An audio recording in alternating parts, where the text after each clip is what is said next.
it's fucking bright. Jesus H. Christ. Hello once again! Since my last video, which was by my own standards completely off the wall, imagine if carrots learned how to knit. I seem to have gained one extra subscriber, which is, I don't know what happened. They must have got confused and clicked subscribe by accident or something, I don't know. Or maybe they liked the potato.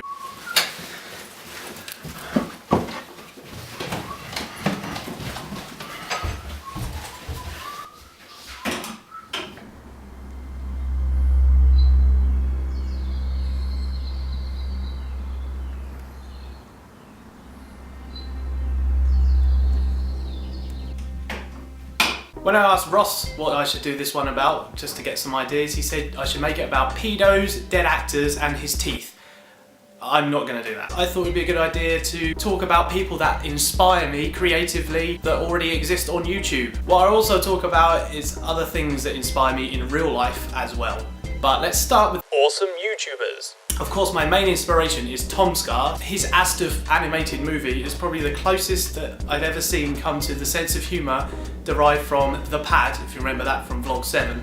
That's like the closest I've managed to ever see anyone else convey. Lesser known, but still great, is Tardaasa. She started off doing webcomics, incredibly funny, just an exaggerated version of her own life. And she started vlogging last year sometime. She inspired me to do skits, little cutaways that I occasionally do. This is so stupid.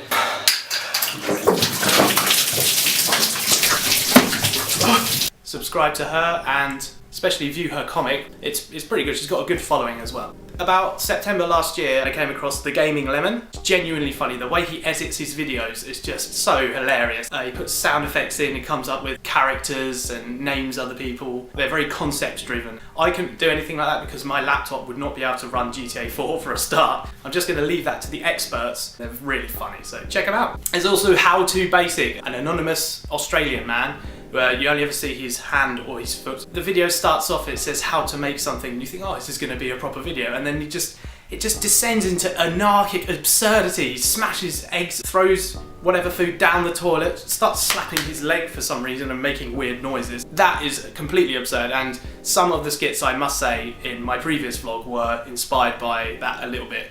My younger brother, Sub.Sound, he's known as now, but he used to do vlog. It was a long time ago. He was just so prolific, just throwing out vlog after vlog after vlog. I think I inspired him to start doing video work because of the video work I was doing at uni. He did a much better job than I did, but now he's slowed down with that. I feel that I can sort of catch up. He doesn't really have an active YouTube account. He does Sub.Sound, which is his music, so check him out. Real world inspiration. I'm inspired by random events that happen around me. I observe stupid little trends and things. Pigeons, for instance. I know it sounds stupid, but in London there's lots of pigeons. And my friend Sammy came up with the idea that pigeons, they have their own sort of chavvy, cockney sort of way about them. When you capture them on camera, they just have this character that you didn't see before. Amy, you got any chips? You may have overheard conversations that you're walking past and you just hear sound bites of someone like, "What the fuck are you doing?" And you try to figure out the rest of the conversation that they're having. That's quite funny. If I see a scenario, I usually exaggerate it in my mind and then it turns into a sketch. That's usually what happens. Films and television. I'm a big fan of cinema. Aside from like really independent cerebral films that you have to watch 8 times just to understand what the hell is going on, I like mindless action films and comedies and stuff. You know, you can't take some films too seriously. I like going on the internet to see what people have to say, but a lot of the time it's just people arguing about how unrealistic films are. Like, films unto themselves are their own medium. They don't live in the bounds of reality a lot of the time. You can't accuse Sharknado, sharks in a tornado, of being unrealistic because by its very definition it is not based in reality. To call it unrealistic is just fucking stupid. Musical preferences. My tastes just vary and oscillate as wildly as a low frequency bass line. A Finnish producer called Savant, he gets severely overlooked. He's got quite a cult following, but you don't hear people in the street talking about him at all, not like Skrillex. It's comparable to Skrillex, but classical music influence. That's what I love about it. The compositions are like a narrative. I felt a nostalgia rush the other day when I listened to a Soulfly track, so now I'm listening to a lot of Soulfly again. Dark Ages is my favourite album, so any metal fans, check Dark Ages out if you haven't. Books books and novels. Also, yes, I read books, believe it or not. The last book I read or am reading is Everything is Illuminated. Without spoiling anything, it's a really charming, bizarre, wacky book within a book, and the correspondence of the author and the writer. It sounds confusing, but once you read through it, it's got a good rhythm and pace. I've read a lot of depressing books, but it's good to read something not necessarily light-hearted. It's got heavy themes in it, but it does it in a comical way. It's one of the few mediums that I haven't gone digital with. I like to read actual books. One of these old school people that like the smell of books and the taste. No, you don't eat books. Do not eat paper. It's probably not good for you. Imagination.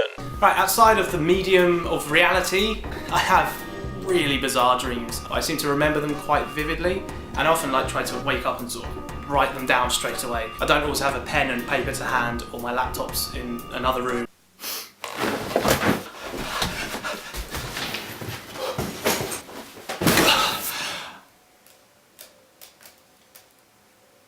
What was it?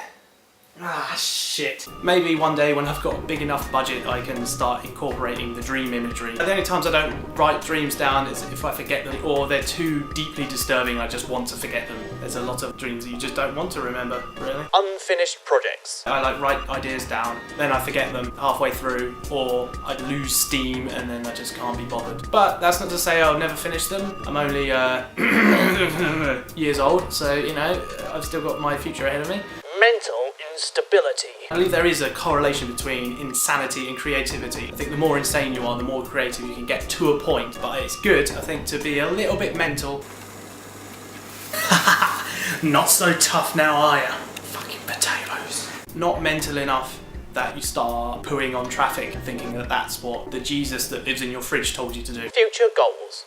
To get at least 100 subscribers, judging by my track record, getting 40 subscribers might be a push. I might suddenly get a glut of people being really interested in me for some reason. Don't know why, look at this face. How could you get love this face? I like to collab with another YouTuber, doesn't matter who it is. Smashing your creative ideas with someone else's, sometimes it just goes so well together. And other times you just want to hit each other with chairs so you can make some kind of delicious, creative sandwich. Right, that's about it. Before I finish, it is my housemate's birthday. Well done for reaching 24 without succumbing to cancer, terrorism or suicide, so good luck for the next year. My younger brother, Sub.Sound, it's his birthday tomorrow. I hope he has a great time. Thanks for tuning in. Keep up with the positive comments, keep up with any comments really, even the negative ones, you know, it still spurs me on. And I will see you next week. Goodbye.